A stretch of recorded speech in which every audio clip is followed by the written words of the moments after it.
오늘 말씀은 사나 죽으나 주님을 위하여 이런 제목인데요.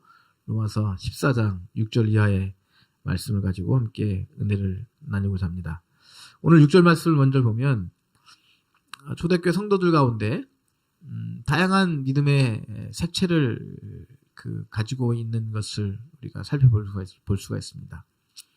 6절 보면 나를 중히 여기는 신자가 있었습니다. 나를 중히 여기는 요 말을 또 뒤집어 보면 나를 중히 여기지 않는 신자도 있고요. 그 뒤에 보면 먹는 자, 먹지 않는 자 이렇게 비교되는 거 보면 초대교회 가운데 나를 중요하게 여기는 사람도 있고 또 그렇지 않은 사람도 있었다 하는 것을 볼 수가 있겠죠. 여기서 날의 가장 중요한 날은 안식일입니다. 또 우리는 안식 후 첫날 주님이 부활하셨기 때문에 주일이죠. 여러분 어떤 사람이 신앙이 깊은 사람일까요? 주일을 아주 중히 여기는 사람이 좋은 신앙일까요? 아니면 모든 날을 다 중요히 여기는 사람이 좋은 신앙인일까요? 주일을 정말 거룩하게 지키는 것이 신앙의 출발점이고 그것이 우리 기독교 신앙의 핵심이죠. 왜냐하면 예수님이 부활하신 그 부활한 날 유대인들은 토요일 안식을 지켰지만 저희들은 안식일 다음 날로 주일을 지키면서 이걸 주일 안식일을 지키는 거거든요. 안식일은 이제 6일이라고 하루 쉬는 것이 이제 안식일이잖아요. 그러니까 우리 교회가 지키는 주일도 안식일을 지키는 겁니다. 안 지키는 게 아니에요. 그래서 혹시 안식교 사람들이 왜 당신들은 십계명대로 안식일을 지키지 주일을 지키냐, 성경을 십계명도 안 지키는 게 무슨 교회냐 이렇게 비판할 수가 있거든요. 또 우리가 분명히 말해야 돼요. 구약에 있는 안식일은 6일이라고 하루 쉬는 게 안식일이다. 구약에. 당신들은 그 6일이라고 토요일 날 안식을 삼지만 우리는 예수님의 부활한 날이 중요하기 때문에 6일이라고 주일 주님이 부활하신 그 일요일에 우리는 안식일을 지킨다. 가장 좋은 표현은 그래서 주일 안식일입니다. 물론 이거는 신약에만 나오는 것이 아니고요. 구약 성경에 나와요. 구약 성경에도 7일 안식일 있지만 또 8일 안식일도 있어요. 8일 안식일. 대표적인 것이 오순절이죠. 7, 7이 49. 그 다음 날이잖아요. 그러니까 안식일 다음 날이에요. 그러니까 안식일 다음 날을 아주 굉장히 중요시 여기는 절기들이 있어요. 그걸 이제 8일이라고 말하는데 그 오늘 말하면 이제 안식일 다음 날이니까 주일의 근원이 단순히 예수님의 부활에만 있지 않았어요. 이제 문둥병이 났잖아요. 그럼 며칠을 지켜보죠? 7일을 지켜봐요, 제사장이. 그리고 며칠째 정결 제사를 드려주죠? 8일째. 예. 그러니까 이제 7일 다음에 8일 절기가 구약 굉장히 많아요. 그래서 우리 기독교는 이제 7보다는 이제 8을 중요시 여깁니다. 7은 완성인데 8은 그 완성의 또 한 번의 완성이에요. 그래서 8이 굉장히 중요하고 그래서 혹시 제가 혹시 다음에 교회를 개척한다 할 때 놀라지 마십시오. 제8일 예수 그리스도의 교회. 그러면 많은 사람들이 웬 이단 그럴 겁니다. 웬 이단.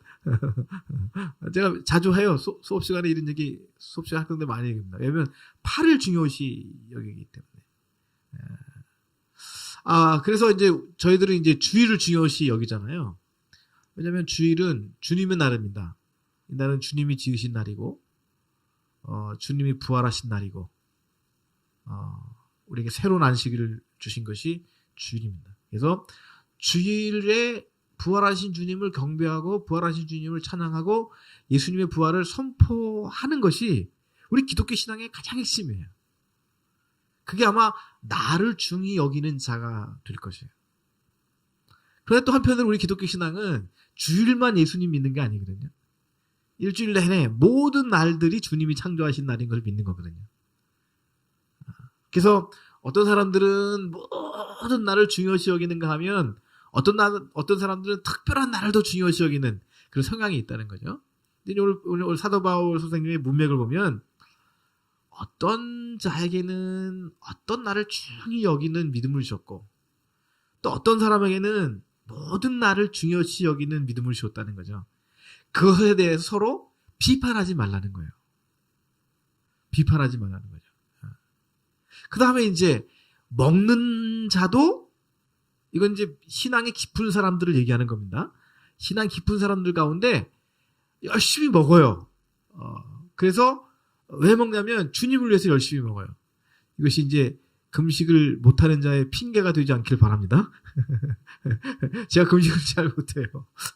제 일평생 3일 이상 금식해본 적이 정말 없어요. 3일 이상.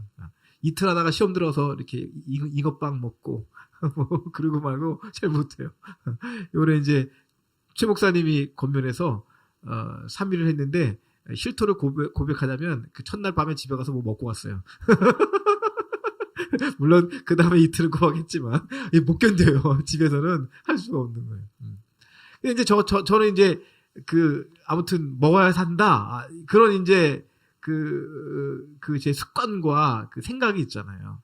그런데 그 먹는 것이 나를 위해서 먹는 것이라면 신앙인의 자세가 아닌 거죠. 그래서 바울이 볼 때 로마 교회 가운데, 성도 가운데 열심히 먹는 사람들이 있어요. 하루 세 끼 꼬박 찾아 먹는 사람들이 있어요. 근데 그분들이 왜 이렇게 열심히 먹는가 했더니 주님을 위해서 열심히 먹는 거예요. 먹고 건강함으로 주님을 위해서 살려고. 그래서 먹는 자도 주를 위해서 먹으면서 하나님께 감사한다는 거죠. 정말 하나님께 감사하면서 하루 세 끼 주신 양식을 가지고 이것이 헛된 일에 에너지가 쓰이지 아니하고 주님의 영광을 위해서, 주님의 나라를 위해서 이 에너지가 쓰이게 하여 주옵소서. 그렇게 하면 먹는 자도 주를 위해서 먹기 때문에 이건 정말 감사한 일이라는 거죠. 때로 그렇게 잘 드시는 분들이 또 금식하는 분들에 대해서 약간 부정적인 생각을 갖는 부분이 있어요. 그 뭐냐면 도대체 금식하는 분들은 주님을 위해서 금식하는 건가, 자기 자신을 위해서 금식하는 건가 하는 거예요. 그렇게 보기 쉽거든요. 왜 주님이 기도를 안 들으시나? 왜 금식을 해? 주님 왜 안 들으시나? 저렇게 고생을 하는 거는 주님께 떼쓰는 거 아니야? 꼭 저렇게까지 해야 돼? 그렇게 또 먹지 않는 자에 대해서, 여기 먹지 않는다는 것은 그 금식만 포함하는 거, 금식만 말하는 것이 아니라 특별한 음식을 먹지 않는 사람도 있잖아요. 고기를 안 먹어요. 피자를 안 먹어요. 조금 신앙적인 이유 때문에. 근데 신앙이 성숙하다 하는 사람들 중에 그렇게 음식을 가리거나 금식을 자주 하는 사람에 대해서 부정적으로 보는 경우가 있어요. 저거 율법주의다, 금식주의다, 이렇게 보는 사람도 있죠. 그런데 사도 바울이 신앙이 깊은, 특별히 로마 교회 신앙이 깊은 분들을 듣기도 하고 간접적으로 이렇게 소식을 들으면 그들이 먹지 않는 것은 주님을 위해서 먹지 않는 거예요. 주님의 영광을 위해서. 왜냐하면 기도와 금식 외에는 이런 것이 나갈 수 없다고 예수님께서 말씀하신 것처럼 정말 하나님의 역사를 방해하는, 혹은 하나님의 역사가 더 강하게 분명하게 나타나게 하기 위해서 금식한다는 거예요. 그래서 그것은 주님을 위한 금식이고 주님을 위한 고기를 먹지 않는 것이고, 그것은 정말 하나님께 영광이 되고 하나님께 감사하는 일이 된다. 이렇게 사도 바울은 오늘 말씀에서 우리에게 설명해 주고 있습니다. 우리 17절 또 계속 이어가겠습니다. 7절 봐서 같이 읽을까요? 시작. 우리 중에 누구든지 자기를 위하여 사는 자가 없고 자기를 위하여 죽는 자도 없도다. 참 오늘 우리들의 신앙에 비춰볼 때 이 말씀은 상당히 우리에게 부담이 되는 말씀입니다. 정말 우리 중에 누가 자기를 위하여 살지 않고 자기를 위하여 죽지 않고 주님을 위해 살고 주님을 위해서 죽을까요? 그런 분들이 우리 가운데 얼마나 있을까요? 근데 사도 바울이 우리라고 말하잖아요. 우리는 초대교인들을 말하는 거죠. 특히 로마 교인들을 포함해서. 우리 중에 보니까 자기를 위해 사는 자가 없어요. 뭘 먹든지 뭘 마시든지 주님을 위해 살아요. 그 삶에 궁극적인 목적과 사는 이유가 예수님 때문에 사는 거예요. 예수님을 위해서 사는 거예요. 예수님이 살아계시고 그 살아계신 주님을 증거하고 그 살아계신 주님이 영광 받으시도록 살아요. 자기를 살지 않아요. 왜죠? 아니 그 환난과 핍박이 따라오는데 그 환난과 핍박을 마다하고 예수님을 믿는 사람들은 정말 자기를 위해서 예수 믿는 게 아니에요. 예수 믿는다고 하면 자녀들에게 엄청난 손해가 오는 것이고요. 또 자기 자신에게도 세상적인 그 승진이나 세상적인 성공의 보장이 없는 것이고요. 반면에 불이익이 얼마나 많아요. 취업도 되지 않는 것이고 공직에 나갈 수 있는 것도 아니고 항상 감시의 대상이 되는 것이고 그래도 예수를 믿어요. 그러니까 이분이 예수 믿는 이 초대교회 신자들이 예수를 믿는 거는 자기를 위해서 믿는 게 아니에요. 주님 위해서 믿는 거예요. 환난과 핍박 중에 예수를 믿으니까요. 그런데 오늘 우리처럼 평안한 시기에 예수님을 믿는 거는 평안하잖아요. 뭐 교회도 평안하고요. 나라도 이 정도면 편안하고요. 아닌가요? 아무튼 그러니까 중요한 건 내 자신이에요. 교회보다 내 자신이 중요하고. 그래서 우리는 우리 예수님을 믿을 때 교회를 다닐 때 우리 자신을 위해서 기도하고 우리 가정을 위해서 기도하고 그래서 우리가 믿는 것은 예수님을 위한 믿음이 아니라 우리 자신을 위한 믿음이 되기가 쉬운 거예요. 나쁜 거 아닙니다. 꼭 이것도 또 비판하시면 안 돼요. 그 예수님도 우리가 잘 되길 원하시지 우리가 뭐 망하길 원하시겠어요, 예수님이? 우리가 잘 되는 건 참 좋은 일이죠. 그러나 반면에 초대교회 신자를 보니까 자기 자신들이 당하는 고난에도 불구하고 예수님을 위해서 살아요. 그리고 마지막에는 혹시 하나님의 계획하심이 있다면 하나님을 위해서 복음을 위해서 죽기도 하는 거예요. 그것이 초대교회 신자들이 보여주고 있는 믿음의 실존이다 말할 수 있는 거죠. 8절 계속 읽어볼까요? 8절 시작. 우리가 살아도 주를 위하여서 살고 죽어도 주를 위하여 죽나니 그러므로 사나 죽으나 우리가 주의 것이로다. 아멘. 오늘 저와 여러분에게 이 말씀이 하나님의 말씀, 살아있는 예수 그리스도의 말씀, 우리의 삶 가운데 성취되는, 이루어지는, 열매 맺는 그런 말씀을 될 수 있기를 주의 이름으로 축복합니다. 정말 우리가 살아있는데 우리가 사는 것이 주님을 위해서 사는 것이 됐으면 좋겠어요. 우리가 밥을 먹고 일을 하고 어떤 때는 하나님과 예수님과 전혀 관계없는 일 같지만 돌이켜보면 이 모든 것이 주님을 위해서 사는 것, 주님을 위해서 한 것이 될 수 있기를 축복합니다. 아주 정반대적인 그 경우가 있습니다. 교회 안에서 하나님의 사역을 하는데 하나님을 위한 사역이 아니라 자기 자신을 위한 사역이 될 수 있어요. 그런데 교회의 사역자는 아닌데 일반 직장 생활을 하는 사람입니다. 혹은 가정주부예요. 혹은 뭐 회사의 CEO예요. 이게 세상 일이에요. 세상 일인데 그것이 세상을 위한 일이 아니라 자기 자신을 위한 일이 아니라 주님을 위한 일일 수가 있어요. 그래서 특별히 우리가 교회에서 또 선교단체에서 그 사역의 대가를 받는 사람들 입장에서는 굉장히 조심해서 우리 자신을 살펴볼 필요가 있습니다. 우리의 사역이 나를 위한 사역인가? 꼭 물질을 구하는 것 때문에 나를 위한 사역이 되는 것만은 아니에요. 지나친 자기 열심, 자기 주장, 자기 목적. 목사님들이 2019년 목회 계획하면서 그 하나님의 교회를 어떻게 하면 부흥시키고 성장시키고 건강하게 할까 하는데 그것이 주님을 위한 것이 아니라 내 자신을 위한 것이 되기가 쉬워요. 정말 그래요. 정말 그래요. 근데 어떤 때 일반 그 신자들, 집사님들, 권사님들 삶을 보면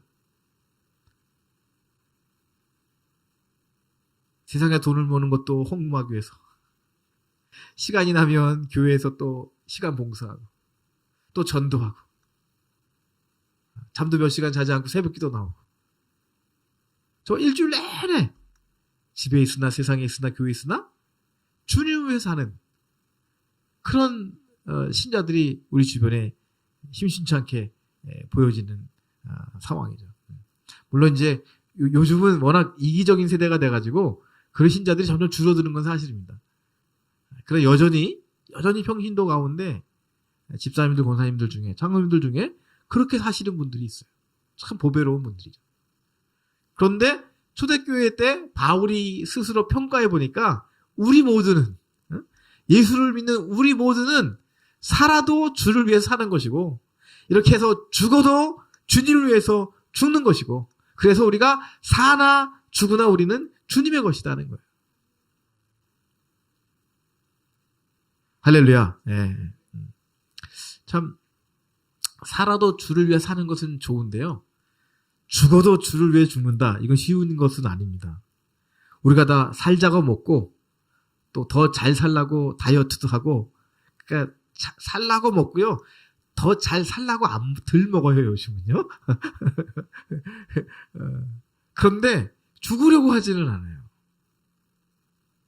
그냥 내 삶의 일부를 덜어서 하나님의 영광을 위해서, 예수 그리스도의 복음을 위해서 사용하는 것은 기뻐요. 근데 내 자신 전체를, 내 꿈과 힘과 그 희망과 비전을 다 포기하면서 주님을 위해서 전적으로 사는 거, 이거 죽는 거잖아요. 그렇게 살려고 하는, 혹은 그렇게 죽으려고 하는 사람들은 점점 없는 거예요. 오늘 이 말씀에서 우리에게 하나님께서, 성령님께서 아주 중요한 비밀을 가르쳐 주시는 것 같아요. 저 여러분에게요. 그건 뭐냐면, 정말 기쁨의 삶을 살려면, 정말 기쁨의 삶을 살려면, 살아도 주를 위해 사는 거지만, 죽도록 죽음을 각오하고 그냥 죽기로 작정하고 주님을 위해 사는 것, 그것이 우리를 참 행복하게 하는 것 같아요. 여러분, 2018년 이제 마무리가 되고 2019년이 다가오잖아요. 2019년 이제 저도 이제 새해 계획뿐만 아니라 제 인생에 이제 계획을 좀 이제 세워야겠다. 큰 틀에서 이제 요즘 기도하고 고민하고 있습니다. 정말 깊은 고민 가운데 있어요. 근데 신기하더라고요.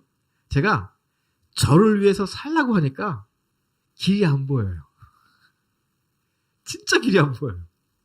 이 길도 길이 아니고, 이 길도 길이 아니고, 이 길도 길이 아니고, 이 길도 길이 아니에요. 네 가지를 놓고 생각해보면, 나를 위해서 살려고 내년과 내 남은 한 15년 가까이의 은퇴 전에 그 삶을 생각해볼 때, 나를 생각하고 나를 위해서 계획을 해보니까, 이 길도 내 길이 아니에요. 이 길도 행복하지 않아요. 이 길도 만족이 없어요.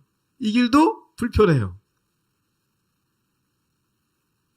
그런데 한번 그래, 다 포기하고 나는 다 내려놓고 다 버리고 나는 죽고 주님을 위해 살아야겠다 하는 마음이 잠시 들 때가 있잖아요. 계속 들지는 않고요.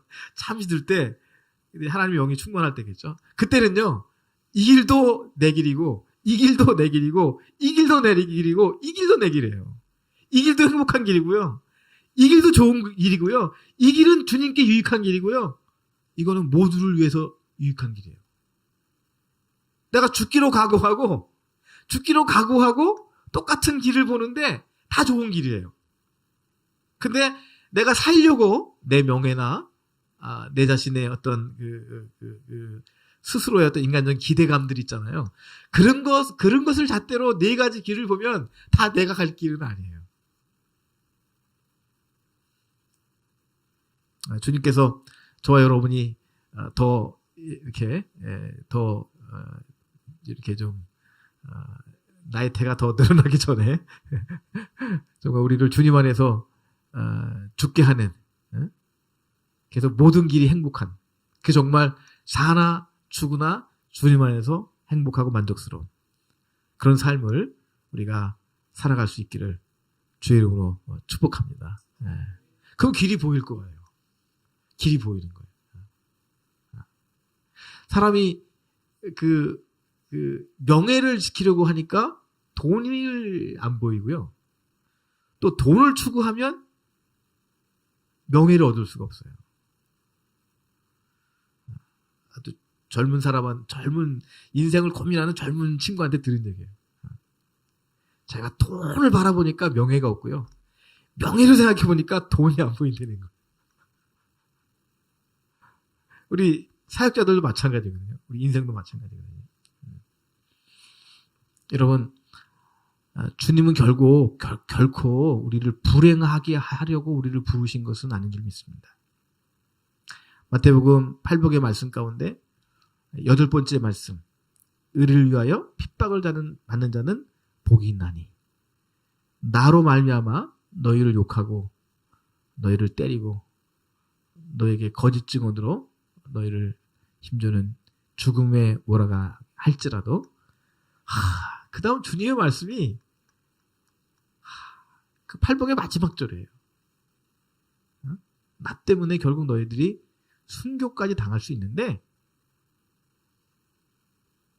저 같으면 이렇게 말할 거예요. 미안하다. 미안하다. 나로 말미암아 욕을 당하고 매를 맞고 마지막에 순교까지 당하게 되는데 제자들아 미안해. 그래서 좀 그렇게 해줘. 아니 그래야 마땅하잖아요. 예수님 마지막에 뭐라 그러셨죠? 제자들에게 그 다가올 고난을 다 설명해요. 그리고 하신 말씀이 기뻐하고 즐거워하라. 야, 이건 정말 사람이 할 말은 아닙니다. 혹시 여러분 이 다음에 목회하시거나 무슨 하나님일 할 때 그 열정페이로 앉혀놓고 기뻐하고 즐거워해 이렇게 희생하고 기뻐하고 사람이 할 말은 아닙니다. 그 뭐라 했어요? 자기는 잘 먹으면서 왜 우리한테만 그러잖아요. 근데 주님은 그렇게 하실 수 있는 거죠. 왜? 주님이 먼저 십자가의 길을 가셨으니까. 그리고 하나님의 사랑과 능력 가운데 하나님의 보좌에 앉으셨잖아요. 그리고 요한계시록에 뭐라고 약속하셨어요? 아버지께서 아버지의 보좌에 나를 앉게 한 것처럼 내가 너희를 내 보좌에 함께 앉게 하겠다. 기뻐하고 즐거워하라. 하늘에서 너희가 받을 상이 크미니라. 할렐루야. 오늘 말씀 기억하시면서 이제 2018년 잘 믿음으로 정리하시고요. 2019년 정말 사나 죽으나 주님을 위해서 한 해를 계획하고 한 해를 살아감으로 우리의 인생이 최고로 행복한, 최고로 아름다운 그런 한 해, 또 그 길이 열려지는 2019년 될 수 있기를 주의 이름으로 축복합니다.